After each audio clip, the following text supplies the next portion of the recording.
আসসালামু আলাইকুম এভরিওয়ান, সবাই কেমন আছেন? আশা করি সবাই ভালো আছেন। আর আজকে আমাদের পুষ্কিনী মাছ ধরার দ্বিতীয় দিন। আর আজ আমরা কিন্তু সবাই রেডি হয়ে গেছি, আর এখন আমরা কিন্তু যাইতেছি মাছ ধরার জন্য। আমাদের মাছ ধরার জন্য যেগুলো প্রয়োজন সবগুলো কিন্তু আমরা নিয়ে নিচ্ছি। তো আপনারা পুরো পুরো ভিডিওটা কিন্তু কন্টিনিউ করবেন, আর আমরা কিন্তু দেখাবো যে কিরকম মাছ পাইলাম। তো সবাই আমাদের সাথেই আসুন। গ্যাস, আমরা কিন্তু এখন ঘেরে চলে এসেছি। আমার কিন্তু অনেক ভালো লাগতেছে, কারণ এই গতবার যে মাছগুলো ধরছিলাম অনেক মাছ পাইছি, বাট এবার এই স্পেশাল কিন্তু মাছ আরো বেশি।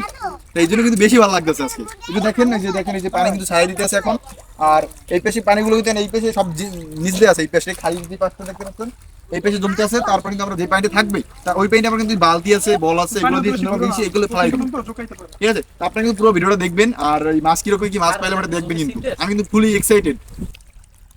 ব্যাস, ঠান্ডা লাগতেছে, কিন্তু পানি কিন্তু অনেক ঠান্ডা, কারণ বাইরের আবহাওয়াটা অনেক ঠান্ডা, তো বাতাস চালাইতেছে, আর এই জন্য কিন্তু অনেক ঠান্ডা লাগতেছে। ব্যাস, অনেক কষ্ট হইতেছে। ছোটকালে অনেক পানি আসতে পারছি, কিন্তু এখন সেটা অভ্যাস নেই, তো ওই জন্য অনেক কষ্ট হইতেছে। শীতকাল, তারপর তো মানে আমি করতেছি গাও দিয়ে এখন।